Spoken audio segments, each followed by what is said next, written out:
The housing bubble, interesting phrase, isn't it? It's probably the term you little rabbits hear the most, but understand the least. Why do you run your heart out on the wheel, yet you can't even afford a dirt pit? Why do some rabbits lie around doing nothing, yet their burrows keep multiplying? Today, let me, Mr. Bunny, teach you a lesson. What is a housing bubble? What is a burrow? To this rabbit, a burrow is home. It's a place to sleep, eat carrots, and not worry about getting snatched by a hawk. Rabbits want burrows. It's biological instinct. In the good old days, the logic was simple. Rabbit works. Rabbit earns carrots. When this rabbit saves up 100 carrots, he buys his own burrow. Hand over the carrots, get the dirt. Fair, right? But unfortunately, the farmer, that fat rabbit controlling everything, doesn't think it's fair. He looks at those 100 carrots and shakes his head. Too cheap. So, he twitches a finger. The price becomes 1,000 carrots. The little rabbit drops his money bag in terror. Did the burrow get bigger? No. Did the dirt smell better? No. So why did the price jump 10 times? It's not because the burrow got expensive. It's because your carrots are broken. To understand why you can't afford a burrow, you need to understand what that carrot in your hand actually is. You think carrots are hard currency. Dead wrong. To you, carrots are a reward for running hard on the wheel.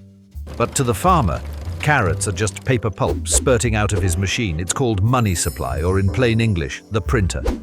Assume the whole farm only has 10 burrows and 1,000 carrots. So, what's each burrow worth? 100 carrots. But what if the farmer gets bored and decides to print another 9,000 carrots and dump them into the market? What happens then? The number of burrows didn't change. But now there are 10,000 carrots, so each burrow has to be worth 1,000 carrots now. This is called inflation. It doesn't mean the burrow got expensive. It means your carrots turned to mush. It's like watering down soup. It's still the same pot, but all you're drinking is water. So when the news tells you, rising home prices are a sign of a booming economy, they are lying. Rising prices are just telling you your savings are turning into waste paper at an alarming rate, and the faster you run, the more you're just powering the generator for the farmer to print faster. But wait, if nobody can afford it, wouldn't the game end? No.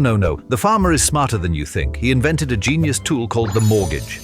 The banker rabbit says, "Hey kid, you don't need 1,000 carrots right now. Just sign here and I'll lend you the carrots first." Sounds like he's helping you, right? Wrong. He's putting a collar on you. If you check the dictionary, the word mortgage comes from Old French. Mort means death. Gage means pledge. It literally means a death pledge. The moment you sign your name, you stop being just a rabbit. You become an asset to the bank. You become fuel for the farmer. This is the truth about mortgages. It allows you to spend money you haven't earned yet, to buy things you can't actually afford. But what's the consequence? When every rabbit can borrow 1,000 carrots, guess what happens to the price of the burrow? Exactly, the price goes up again. To fight for that burrow, you take on more debt, the chain gets thicker, and you run on the wheel longer. Who benefits the most? The farmer, lying back collecting interest, of course. You think your competition is the rabbit next door trying to buy a home for his wedding? That's cute. Look at these guys. We call them the institutional rabbits. They are the apex predators of this farm. Because they're buddies with the farmer, they get access to carrots at near zero interest. To you, a burrow is a home, a necessity.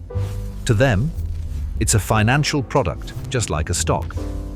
They take that free money and sweep up every cheap burrow on the market before you can even save a down payment. They don't need to live there. They don't even check if the burrow faces south. They only look at the yield.